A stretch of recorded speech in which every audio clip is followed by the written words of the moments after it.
E aí essa galera, beleza? Continuando agora, né? Na verdade, começando as aulas de estatística básica aplicada usando o Excel e o Jamove. A gente vai hoje introduzir alguns conceitos de estatística, tá? E aí eu começo perguntando a vocês, onde é que a estatística pode ser aplicada? Né? Pense aí, dá um pause se preferir, pense onde é que eu poderia aplicar a estatística. Né? Então, a estatística, na verdade, é uma ciência cujo campo de aplicação dela se estende em muitas áreas de conhecimento humano. Você pode aplicar a estatística até na sua vida pessoal, desde a sua vida pessoal até o uso da estatística em grandes empresas. Né? Então, a estatística ela é muito ampla, é uma ciência ampla, né, que pode ser utilizada em diversos ramos, né, como meio para a solução de diversos problemas. Então, é a ciência que apresenta processos próprios tanto para coletar quanto para apresentar e interpretar adequadamente um conjunto de dados numéricos ou categóricos, como a gente vai ver o que são esses conjuntos de dados, quando esses dados são numéricos ou quando eles são categóricos. Então, desde o processo de coletar os dados até de passando por apresentação e de interpretação daquilo ali, a estatística ela está envolvida. É claro que dentro do escopo dessas aulas não vão ser tão abrangentes nesse sentido, visto que a quantidade de conteúdo não é suficiente. Mas, como o próprio nome diz, né, do curso, a estatística que a gente vai aprender aqui é básica. No entanto, será muito útil, não só para a sua vida pessoal, como para os seus estudos, para as suas análises, até para seu trabalho, enfim, você vai poder aplicar esses conceitos básicos da estatística que já são, que já tem uma tremenda importância quando são bem aplicados. Então, ela auxilia na tomada de decisões, né? Mesmo sob condições de incerteza. Então, você pode utilizar esses conceitos que você vai aprender aqui para tomar algum tipo de decisão, principalmente quando a gente fala no mundo dos negócios. Qual é o foco? O foco é apresentar informações sobre dados em análise, para que se tenha uma compreensão dos fatos que os mesmos representam. Né? Então, às vezes, você tem lá um conjunto de dados, enfim, mas você não tem lá os dados, mas não tem significado. O dado por si só ele não tem significado. Então, o que eu posso fazer com aquilo ali? Né? Então, o foco é apresentar essas informações, né, as informações que você consegue extrair ali dos dados, de maneira que você consiga compreender os fatos melhores, né? De maneira que você consiga representar isso também. E a estatística, basicamente, ela se divide em descritiva, probabilística e inferencial. Aqui a gente não vai falar da estatística probabilística, nem mesmo da inferencial. Alguns conceitos que a gente pode ir englobar na inferencial, a gente pode até comentar aqui e podemos trazer também naqueles tópicos. Mas o básico e o principal aqui é a estatística descritiva. Tá? Até mesmo da parte probabilística, talvez ali, mas muito pouco, talvez, quando a gente for falar de distribuição normal, mas praticamente nada. O centro aqui do conteúdo será descritivo. E uma informação importante é que estatística, o termo estatística em si, ele é diferente do termo estatísticas no plural. Quando você utilizar as estatísticas, né, de certo conjunto de dados, você está se referindo a valores, né? A valores, aos dados, aos valores que você calculou dali. E a estatística em si é a ciência que a gente falou quase agora, né? Ou até mesmo a disciplina, né? Então a estatística descritiva, o que é que ela faz? Ela sintetiza uma série de valores de mesma natureza. Então você resume um conjunto de valores que você tem através do uso de estatística descritiva, né? E aí você vai ter diversos tipos de medidas que a gente vai estudar um pouco mais na frente. Então, também permite que a gente tenha uma visão global da variação daqueles valores. Medidas de dispersão, por exemplo, vai te dar essa visão. E ela pode organizar e descrever esses dados, basicamente, através de tabelas. É muito comum o uso de tabelas, de gráficos e dessas medidas descritivas que a gente vai estudar. E a gente vai estudar também tabelas, vai estudar também gráficos e medidas descritivas. Tá?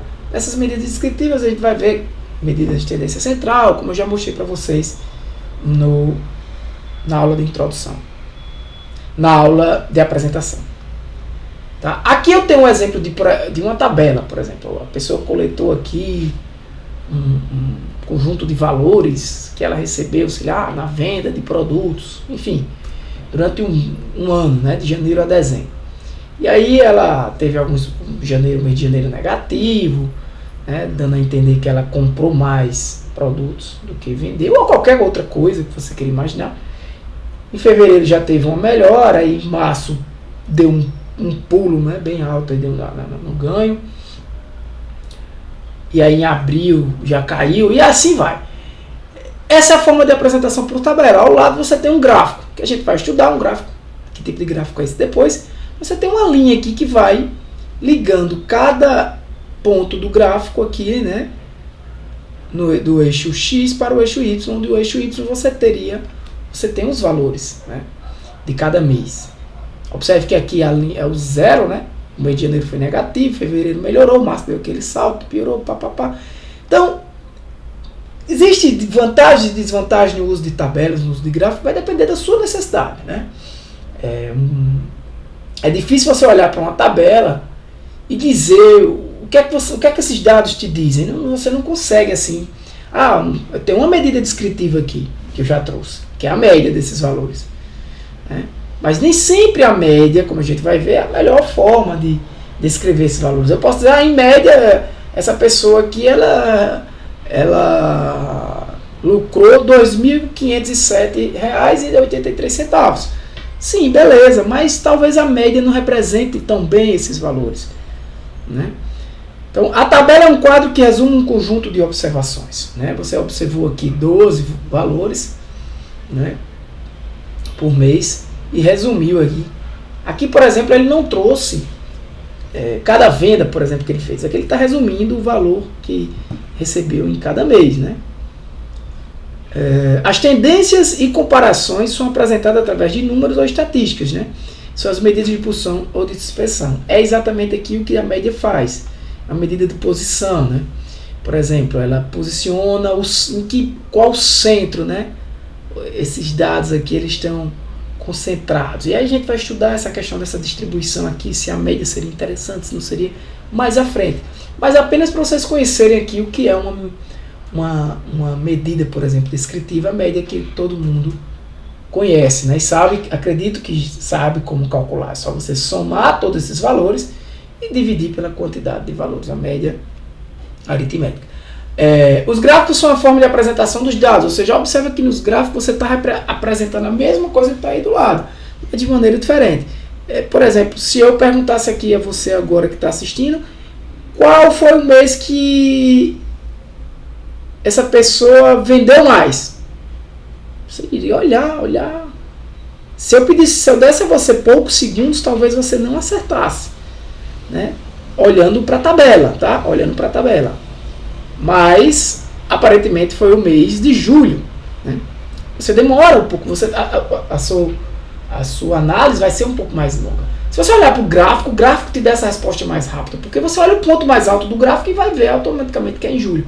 Apesar de que esse gráfico, da forma como ele está, a gente também vai estudar depois, vai ver que ele não é que está errado, mas ele poderia ser melhorado, né? Esses nomes enviesados, o uso do gráfico de linha, talvez que outro tipo de gráfico eu poderia colocar aqui, né? Mas você vê que foi o mês de julho, né, que eu obtive essa maior ganho. Da mesma forma, se eu perguntasse qual foi o mês que eu obtive o menor ganho, com exceção do mês de janeiro, que foi negativo. Aí você, fevereiro, né? Você já olhou ali, enfim. Mas ficaria mais fácil olhando para o gráfico. Então o objetivo é produzir uma impressão mais rápida e viva do fenômeno no estudo. Esse é o objetivo do gráfico. Então permite uma visão mais macro do que está acontecendo naqueles dados que você coletou, né? Então, continuando os conceitos dessa parte introdutória, um ponto importante é você conhecer as diferenças entre população, amostras e variáveis, tá? O que é população, o que é amostra, o que é variável. Então eu vou dar só um exemplo, vou começar com um exemplo. Imagine uma empresa que o diretor quer saber se os funcionários estão satisfeitos com os benefícios que foram oferecidos. Benefício sempre faz bem, né? Mas vamos dizer que os caras esperassem mais, né? Então eles vão coletar lá o nível de satisfação dos funcionários, ele vai pedir para dar uma nota de 0 a 10, podendo ser fracionado ou não, enfim, o cara vai lá fazer. Esse é o exemplo, tá? E aí eu pergunto, quem seria a população desse estudo? Né? Se você quiser dar um pause e pensar o que é população, já ouvi falar. O que seria a população? A população são todos os funcionários dessa empresa. Tá? Todos os funcionários dessa empresa é a população. E eu pergunto, é viável eu utilizar essa população, por exemplo, para saber se meus funcionários, em média, estão satisfeitos ou não, ou se a maioria dos meus funcionários estão satisfeitos, ou qual o percentual de funcionários satisfeitos? É viável? Depende, né? Empresa de pequeno porte, médio porte, depende da quantidade de funcionários, sim, seja viável você coletar de todos os funcionários. Então, em alguns momentos é interessante o seu uso da própria população, né, dos dados. Então, a população em estudo aí são todos os funcionários dessa empresa, né? Outro exemplo seria um biólogo que precisa estudar uma espécie de formiga de uma determinada região. Então, tem uns formigueiros ali em uma certa região e eu quero estudar uma quantidade de formiga. Então, eu já trouxe aí, né? Boa sorte para contar o número de formigas. É inviável. Preciso dizer a vocês que é inviável fazer essa análise. Né? Como é que o biólogo vai contar a quantidade de formigas ali? É muita formiga, né? Em uma certa região. Então tá aí as formiguinhas para você contar e tá fácil. Aí você tem 6 e a bichinha outra aparecendo ali. Enfim, qual a ideia aí? Qual é a população? A população é inviável você analisar. Né? Então o que é população? É qualquer conjunto, não necessariamente de pessoas. Bom, é bom deixar isso bem claro, que constitui todo o universo de informações de que se necessita. É o caso aí dos dois exemplos, você viu que uma população é viável e a outra não. Né? A questão é a seguinte, e se a gente pegar um grupo de formigas, ao invés de considerar todo formigueiro? Será que isso funciona? Né? Nesse caso, a gente vai ter uma amostra da população. E aí a gente vai ter então o quê? Uma amostra da população. Sacou? A gente vai ter uma amostra da população. A amostra deve ser um grupo menor do que o da população, é claro, mas ele tem que ser representativo. Essa amostra tem que ser representativa. Não pode ser uma amostra.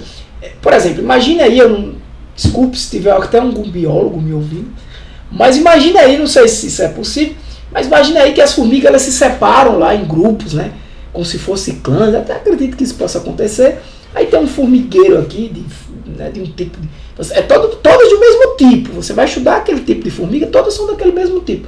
Mas aí tem uma família de formiga que fica mais ali para um lado, o outro grupo fica mais em outro buraquinho lá que elas criaram de formigueiro. E aí você vai analisar. Vou pegar uma amostra aqui, beleza. Aí tu vai só em um buraco de formiga, pega as formigas daquele buraco ali, ou pega a maior parte dali, 80% dali, e 20% do outro buraco. Peguei aqui, já está quase suficiente. Vou lá aqui para o outro buraquinho, vou pegar umas formiguinhas, tá bom. E aí, será que aquilo foi representado? Será que aquilo representou aquela região? Né? Isso é claro que eu estou falando aqui já em análise mais profunda, né? Para estar no início ainda do curso, mas será que eu não vou enviesar a minha análise? Porque se existir alguma diferença específica daquele grupo ali de formigas que eu peguei mais, talvez esse tipo de diferença seja intensificada, né? E aí, na verdade, o que você analisou não é uma característica daquela região ou daquele tipo de formiga, mas é uma característica específica daquele tipo de formiga, daquele formigueiro que você pegou uma quantidade maior. Né? Então, você tem que pegar algo que seja representativo. E aí, reforçando o que é população: totalidade dos elementos que compõem um determinado conjunto.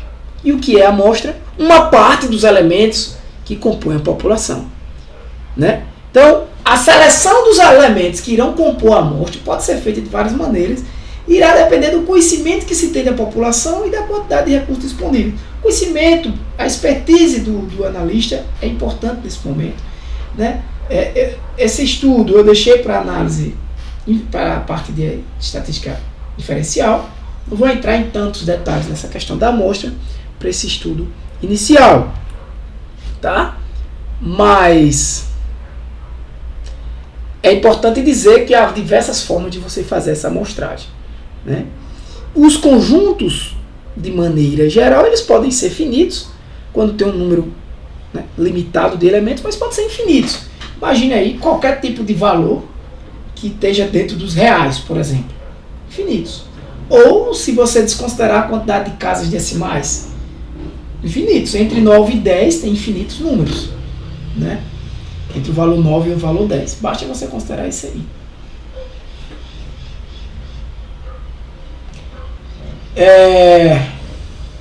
Mais um ponto importante é que cada elemento que você coleta significa cada unidade observada no estudo. Então, por exemplo, cada formiga seria um elemento, né? Cada funcionário da empresa lá seria um elemento, tá? Alguns conjuntos, apesar de serem finitos, eles são inviáveis, né? Algumas populações, apesar de serem finitas, são inviáveis. Por exemplo, você vai fazer uma análise nesse conjunto de formigas, você sabe que é finito aquilo ali, mas é inviável. Um ponto importante é que essa amostra, isso aí é elementar, é que essa amostra seja aleatória. Pelo menos isso você tem que saber nesse tipo de curso aqui. Aleatoriedade, tá? Nesse tipo de curso básico, né? Aleatoriedade. Se você vai utilizar algum grupo de amostras, aleatoriedade. Digamos que eu vou verificar, imagina aí que eu vou verificar a média de altura dos paraibanos. Fica difícil, eu sei que a população é finita, de eu medir todos os paraibanos, né? Mas aí, se eu pego só pessoas de João Pessoa, eu não fui tão aleatório, eu estou medindo mais o pessoal de João Pessoa. E pode ser, eu não estou dizendo que sim, mas pode ser que as pessoas de João Pessoa tenham uma média de altura maior do que as de Campina Grande, um exemplo. Não sei. Então, o ideal é o quê? Você pegar um conjunto de pessoas ali de forma aleatória. Aí, claro que tem outros pontos a se discutir que eu não vou entrar em detalhes agora, mas apenas eu estou falando da importância da aleatoriedade, né? E aí, diversas maneiras de fazer isso, nos nossos exemplos a gente pode trabalhar isso, inclusive no Excel, mostrando funções de aleatoriedade que você pode fazer com o grupo de dados que você tiver, né? Variáveis, outro conceito importante para essa parte de introdução são as variáveis, tá? O que é que podemos fazer com esses elementos? O que é uma variável? O nome já diz, né? Imagina uma variável como algo que tem seu valor variando, algo que varia, né? É uma característica que pode variar de indivíduo para indivíduo, de elemento para elemento, de unidade para unidade. Essas características podem variar. E o que é que a gente pode fazer com esses elementos? A gente pode medir as variáveis, a gente pode observá-las, né? Analisar, contar quantas variáveis eu tenho. Então, a variável é a característica que vai ser observada. É aquilo que vai ser medido ou aquilo que vai ser contado dos elementos da população ou da amostra. Imagine aí que eu estou analisando, como eu disse, vou dizer agora, imagine que eu estou analisando a média das notas dos meus alunos. Variável é a nota do aluno. Cada aluno vai ter uma nota, ou deveria ter, né, uma nota diferente. Então aquele valor nota, a avaliação, ela vai variar, né? Ela vai variar. E ela pode ser observada, ela está sendo medida ali. Eu posso dar ali daquela média, daquele conjunto de notas, eu posso tirar extrair diversos valores como medidas descritivas, como a média, a mediana, como a gente vai estudar, né? Desvio padrão, entre outras medidas descritivas, né? Então é tudo isso que pode ser podem ser elementos da população ou da amostra, beleza? Então ela pode variar, ou seja, assumir um valor diferente de elemento para elemento. Ela até deve variar, né? Nem ela pode, ela deve, né? Porque se não tiver variação, a variável é uma constante. Aí a gente agora entra nos tipos de variáveis, aquelas variáveis que que você coletou, elas podem ser qualitativas, né? Quando os valores são atributos ou qualidades, muitas vezes, né, normalmente chamada também, de variáveis categóricas. É aquilo que te dá uma qualidade, né? É uma categoria. Os exemplos vão deixar mais claro. Essa variável qualitativa, para quem não conhece, pode ser nominal, ou seja, são valores que não apresentam uma ordem natural de ocorrência, não tem uma ordenação. Por exemplo, a religião de uma pessoa é uma variável. Se você considerar aqui áreas do cristianismo, você pode dizer que uma pessoa ela é protestante, você pode dizer que outra pessoa é católica, apostólica romana, você pode dizer que outra pessoa está variando, que outra pessoa é espírita, enfim, e você pode ter diversos valores, diversas variáveis. Então você fez sua coleta, pegou, essa é uma das variáveis que você coletou, e essa variável ela é qualitativa, o cara dá uma qualidade, ela qualifica, né? Ela é uma categoria daquele elemento, daquela pessoa no caso. Tá? É nominal, porque você não tem uma ordem, não existe uma ordem, né, aí, natural entre as religiões. Né? Não existe uma ordem. Outro tipo de variável qualitativa é a ordinal. Nessa sim existe uma ordem. Por exemplo, a escolaridade. A escolaridade há uma ordem. Né? Você pode considerar para uma coleta de dados que uma pessoa ela pode ir ser analfabeta, ser uma pessoa com... Aí você pode ter ensino fundamental, né? Sei lá, incompleto, completo, ensino médio, incompleto ou completo. E assim eu vou, ensino superior incompleto, ensino superior completo, pós-graduação, mestrado, doutorado. Então existe aí, pós-doutorado, então existe aí uma ordem nessa coleta, né? Não é uma ordem no sentido de que uma pessoa é melhor do que a outra, ou coisa do tipo, mas uma ordem na qualificação daquela pessoa no sentido do diploma, no sentido do que ela alcançou. Então existe uma ordem aí, tá? Então é preciso ter esse cuidado, porque algumas vezes a forma que você vai apresentar esse tipo de dado pode confundir a cabeça de quem está ouvindo você. Tá? Variáveis quantitativas, essas são mais simples e são números, nada mais do que números. Né? Ela pode ser discreta ou contínua. Ela é discreta quando o conjunto é finito, enumerável. Por exemplo, eu tenho lá fazendo uma coleta, o IBGE vai lá na casa da pessoa e qual é a quantidade de filhos que a senhora tem? Tá. Uma pessoa não vai ter 2,5 filhos. Né? Ela vai ter ou 2 ou 3 filhos. Então os valores são inteiros, né? São finitos. É discreto. Isso é que a gente chama de variável quantitativa discreta. E a contínua, não. Ela está no intervalo real. E em geral esses valores são resultantes de medidas, de mensurações que variam ali. Dependendo do seu interesse, pode variar 2, 3, 4, 5 casas decimais, a depender do seu estudo. Às vezes uma casa decimal é suficiente, às vezes não. Né? O peso de uma pessoa. Normalmente, quando você mede o peso de uma pessoa, você não vai dizer que a pessoa, no máximo, até 2 casas decimais. Eu estou pesando 75,30. Tá, beleza. Até aí eu posso ir. Não é normal você dizer até 75,301, não. Né? Então, você que vai analisar e dizer. Ainda na introdução, né? Alguns exemplos. O sexo de uma pessoa. Qual seria o tipo? Pensa aí, dá um pause. Qualitativa nominal.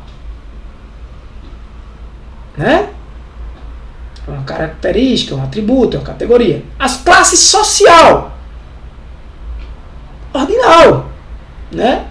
Por que existe uma ordem na classe social? Porque a classe social ela é medida de acordo com um certo valor, né? De acordo com quanto uma pessoa ganha ao mês, ou uma família, enfim. Então, existe uma ordem aí de valores, tá? Então, Então a classe social seria uma qualitativa e ordinal. É importante que essa ordem aí fique claro. Essa ordem não é característica de números, porque ela seria quantitativa. Ela é qualitativa, ela dá uma característica de qualidade àquele elemento, né? Ela classifica aquele elemento em um certo grupo, né? Número de habitantes é discreto, né? Aquele exemplo, o número de habitantes de um país não pode ser um valor fracionário. A altura de uma pessoa, assim como o peso, contínuo. Beleza? E aí eu pergunto, essas variáveis podem ser transformadas? Podem. Tá? E de que maneira? Eu vou trazer aqui alguns exemplos. A gente pode transformar as variáveis quant em quali. Essa é uma forma também tradicional de falar, tá? Para quem já vai ficando íntimo aí da estatística. Variáveis quant e variáveis quali. Então, a gente pode transformar, por exemplo, a altura de uma pessoa que varia de 1,20 m a 2,19 m. Como assim, Tiago? Imagina aí que eu coletei a altura de um grupo de pessoas e a menor pessoa, o menor tinha 1,20 m. Acho que a altura aqui é uma pessoa, é um anã, né? 1,20 m. E 2,19 m já o cara já está aqui jogando na NBA. Né? Então, é uma diferença aqui grande, né? De praticamente 1 metro. Então, assim,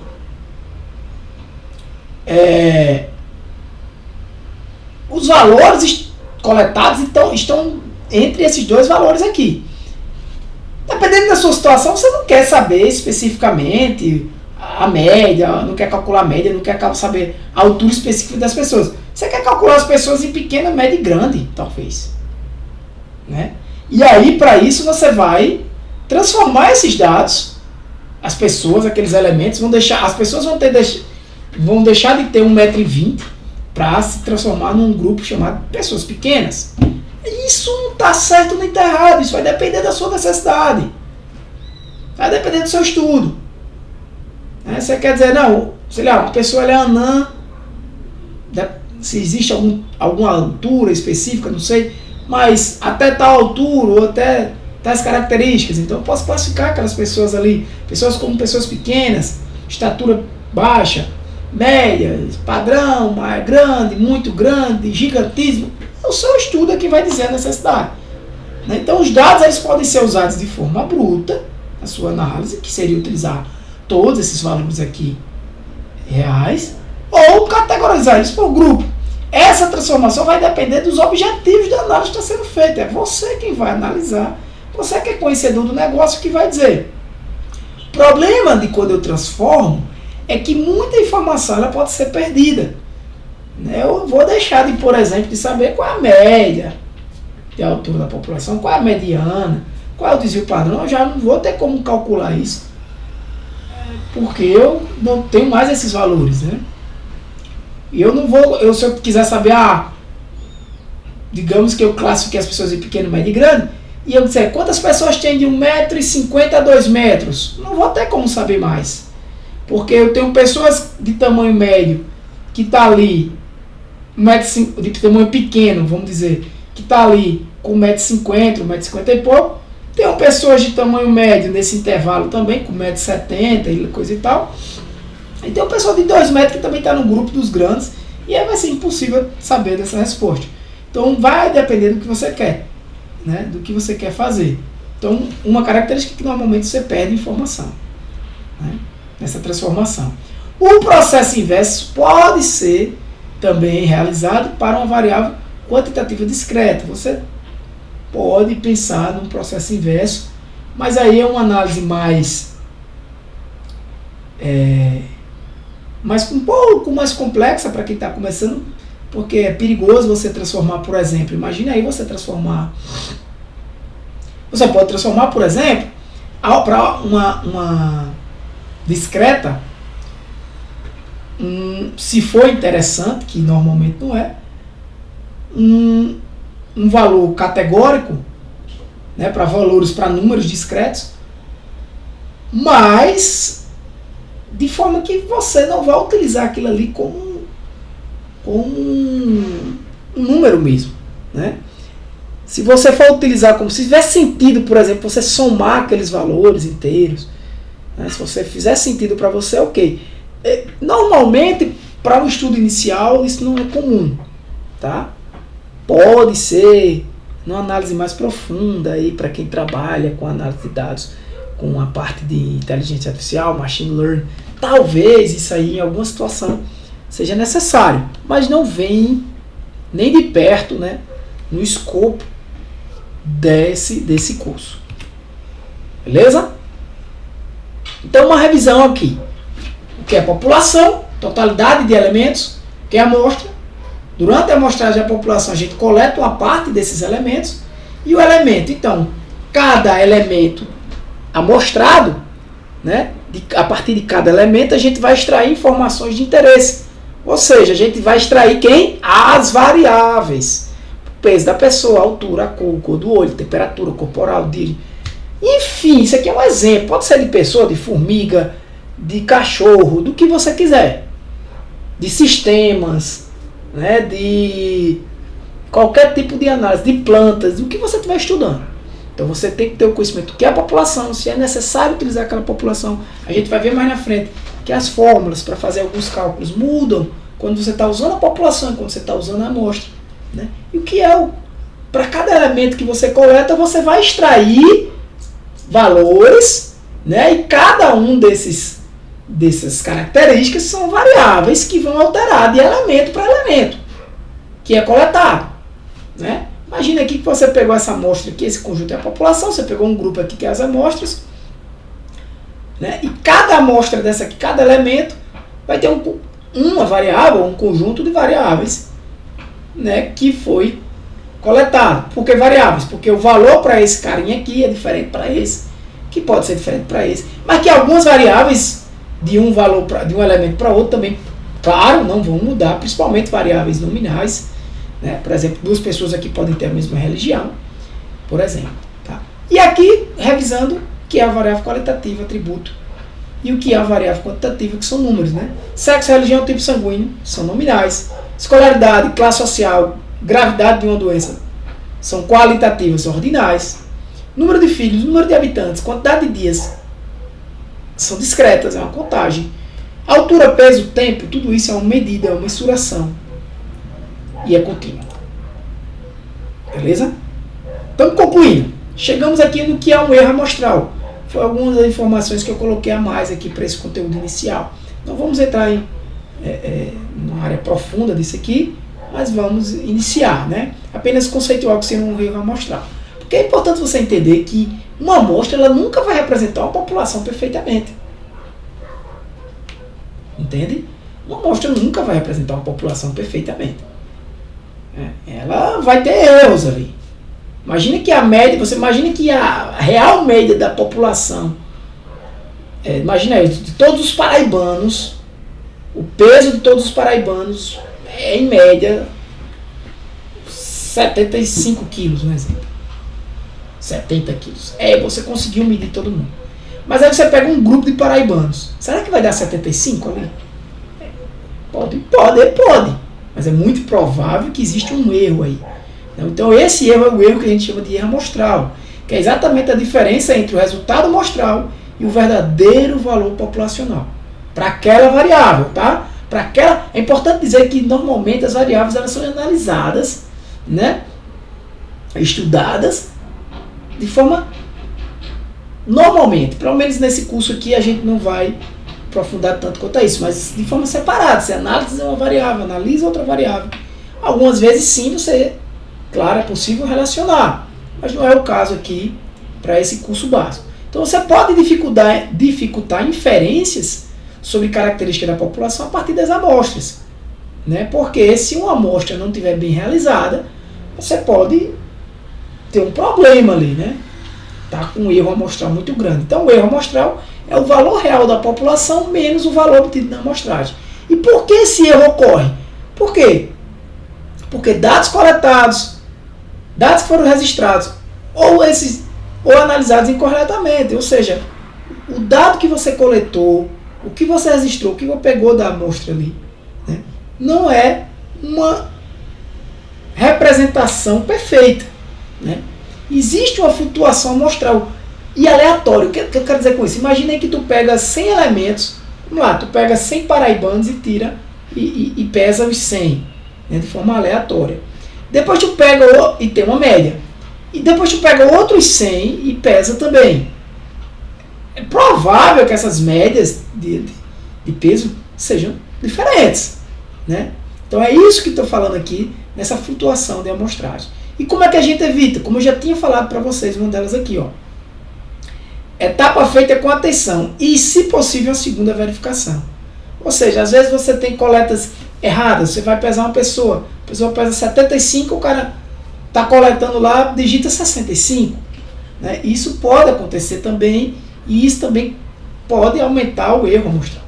Né? O cálculo amostral, algo que a gente não vai falar nesse curso, mas o cálculo amostral, existe na estatística, é importante para você saber o tamanho da amostra ideal para o seu estudo.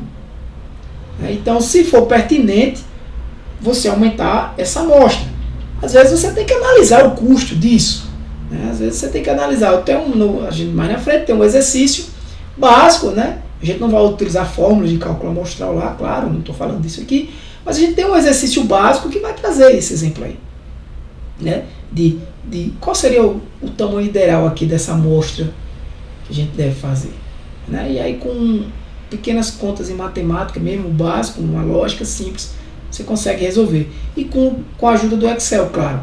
Que aí é onde eu quero que você resolva o problema, ou do Google Sheets, tanto faz qualquer planilha eletrônica. Você consegue resolver. Mas na frente, daqui a pouco eu tenho essa atividade. Então, quanto menor esse erro, é melhor. Como é que a gente pode diminuir? Calculando o tamanho da amostra ideal. Existem fórmulas, como eu falei, para realizar esse cálculo. Né? Coletando a amostra de maneira apropriada. Né? Você não enviesando. Né? Você, por exemplo, você quer que aquela média de peso seja baixa para você, por exemplo, dizer que os paraibanos têm uma média de peso baixo, que as pessoas na Paraíba pesam menos do que em outros estados. Aí você vai fazer aquela coleta, você está tendencioso a isso aí você vai fazer a coleta lá na frente de uma academia.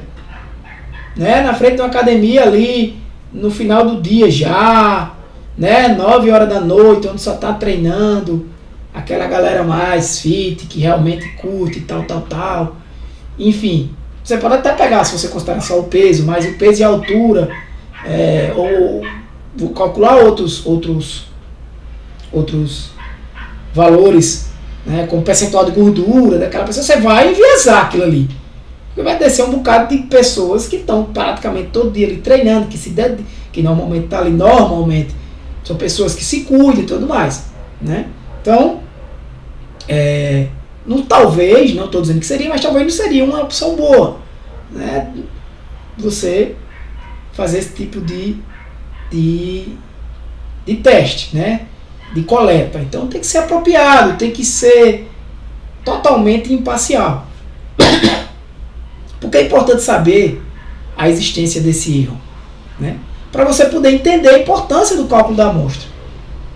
Né, porque quando você sabe que existe um erro, e quando você consegue diminuir esse erro com o tamanho do cálculo da amostra, você vai entender que quando você vai aumentando o tamanho da amostra, você vai diminuindo esse erro. Então você vai entendendo a importância do tamanho da amostra.